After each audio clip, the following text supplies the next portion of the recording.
كتاب الله أحيانا وبالتوحيد أوصانا ففي قرآننا نور يضيء ظلام دنيانا. الحمد لله رب العالمين والصلاة والسلام على نبينا محمد وعلى آله وأصحابه ومن تبعهم بإحسان إلى يوم الدين.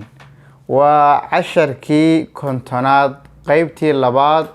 برنامج كيني بربارينتا ubadka waxaaynu ku soo jirnay siyaabaha marka ubadka loo dhiso cibaadadooda sida salaadu ay kamid tahay iyo soomka iyo adaabta masaajidka. maanta waxaynu qaadan doonaa aasaaska afraad waxa weeye al-hajj way xajka. xajkan waxa uu kamid yahay marka acmaasha ama tiirarka islaamka.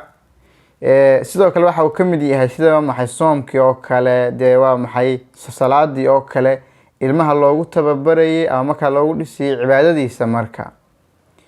waana waxyaabaha marka isaguna ka qayb qaata in waa maxay ilmuhu Ilaahay si toos ah ula soo hadlo, waa maxay Ilaahay si toos ah ula munaajoodo, oo waa maxay kuna tababaraysa cibaadooyin kale oo dhan. waa maxay dhowtaan markuu xaj ka yimaado oo kale inuu sii jecelaysto oo sii fududaysto marka aanay ku adkaanaynin ama waa maxay dhib aanay ku noqonaynin. waxa la yiraahdaa marka xajku macnaha wuxuu koobsanayaa cibaadooyinka kale, yani culayskii ama shaqadii ay lahaayeen oo dhan, haday soomkii noqoto, haday salaadii noqoto, yani mashaqooyinka cibaadooyinka oo dhan buu koobsanaya. taa dhinaceeda kale wuxuu mar kale koobsanaya cibaadooyinka oo dhan, yani macaankii iyo marka ladadii markaa ku jirtay ay lahaayeen. ilmaha yarna waa maxay iyadana waa bushaaro ayay markaa u tahay hadduu xajkaa tago uu soo xajiyo oo beydka Ilaahay uu soo arko Maka iyo Madiina uu tago. waa maxay in hadhow fil mustaqbalkana cibaadooyinkiisa kale maxay si fiican markaa maxay u socon doonaan insha Allah. haddaba waxa la yiraahdaa da'da markaa maadaama ka soo warameynay mid kasta xilliga ilmaha la amrayo waxa la yiraahdaa marka isaguna wuxuu kamid yahay markuu ilmaha qaangaarka uu gaaro xilliga xajka markaa waa maxay faralka waajib uu ku noqonayo. laakiin imaam al-Hafiz ibn Hajar waxa uu leeyahay ibn Battal waxa uu yiri aimmadoo dhan waxay isku waafaqeen buu yiri fataawadooda ilmaha yar waa maxay acmaasha kale oo dhan inaanay waajib ku ahayn ilaa intuu qaangaarayo.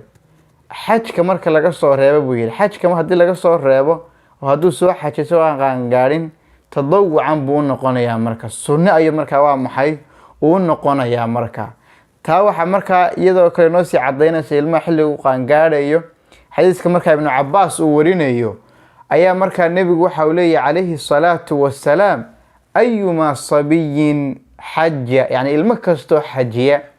oo kadib maxay thumma balagha al-hinta kadibna gaadho markaa waa maxay qaangaarkii fa calayhi an yaxujja xajjatan ukhra, macnaha korkiisa waxa saaran mar kale soo xajiye marka hore waa maxay sunno buu noqonayaa marka. qaybtii xajka marka iyo waa maxay xilliga marka qaangaarka uu noqonayso inuu soo xajiye marka. haddaba qaybtii waxaynu eegaynaa sidoo kale barada saxaabadaynu eegaynaa mar kale. xadiiska marka ay soo saareen imaam Muslim iyo Malik iyo Abu Daawud iyo Nisaa'i iyo ibn Abbas waxa uu leeyahay macnaha nabiga isagoo safar ayuu wuxuu la kulmay qolyo markaa safar oo xajka u socday marka ayuu la kulmay. kadibna waxa uu ku yiri manil qowm, yani qoomkani waa iyo marka kadibna waxa yiraahdeen marka al-muslimuuna dad marka muslimiin aan nahay marka dadka meesha nabigu ku noolaa muslimiin marka aan ku nooleen way magaalooyin kale maxay marka ka yimaadeen. kadibna waxay ku yiraahdeen qaalu man anta, adiguna kuma tahay bay ku yiraahdeen. marka nabiga iyo magaalooyinkooda joogay islaameen marka nabigu mayba aragba. marka intaas ay dhacday ayaa wuxuu ku yiri ana rasuulullah, rasuulka Ilaahay baan ahay buu ku yiri. marka dadkii meesha safarka ahaa gabar kamid ah inta ilmaheed yara kor u qaaday ayay ku tiri ali hada hajjun, yani ilmaha yar waa maxay wali aan qaangaar xaj meel lagu leeyahay bay ku tiri. markaasuu nabiga Ilaahay wuxuu ku yiri qaala nacam haa buu ku yiri walaki ajrun, adiguna waa maxay ajar waa maxay ayaad marka aad ku leedahay marka. ajarka waxa la yiraahdaa ay ku leedahay qofku ilmaha yar uu xajka geynayo ajar ku leeyahay weey macnaha wax kasto qofku iska ilaalinaya xajka ay ilmihiisa ka ilaalinaya. wax kasta uu qofkii xajka ku jira uu sameeyay ay ilmihiisa qofku waa maxay uu la sameeynaya marka. marka taas waa maxay dee ajarkii waa maxay waa maxay uu qofku ku yeelanayo isagana waxa uu nabiga ka tahay marka macnaha dee targhiiban laha soo marka jeclaysiinaya marka xadiiska waxa la yiraahdaa afar waxyaabood ba xadiiska laga faa'iideeyaa kaligiisa waxaa kamid ah waa ilmaha iyo waxyaabuhu sameeynayo amaashta waa maxay in waa maxay ilahay ajar uga qorayo sidoo waxaa kamid ah dee qofka wada xajiga isagan ajar loo qorayo marka waxyaabaha kale xadiiska laga faa'iideeyaa waxaa kamid ah qofku waxaanu garanayn waa maxay qofka dadka cilmiga leh uu weydiiyo marka waxaa kaloo laga faa'iideysanayaa macnaha qofka hadda wax khayr aad tustid ama aad u sheegtid aduna maxay khayrkii mid lamid ah inaad marka aad helaysid marka aad ku leedahay marka xajka waxyaabo fara badan ayaa markaa soo hoos gala waxyaabaha waxaa kamid ah dee ixraamkii hadday noqoto yani xajka xidhashadiisii oo kale waxa la yiraahdaa marka ilmuhu hadduu de isagu xidhan karo isagaa xidhanaya haddii kale ixraamka waa loo xidhayaa haddii acmaashii aanu samayn karin oo kale weli aada u yaryahay oo kale waalidka u samaynaya haddii marka uu samaysan isagu samayn karin waa la tusaya isagaa samaynaya waxyaabahaas dhan waa maxay marka xajka oo laga hadlo aada looga waramaa marka halkaasina waxaa ku jirta marka qaybta waxaa ku dhamaatay xajka waxaynu markaa raacinayna qaybta ugu dambaysa iyaduna markaa waa maxay zakada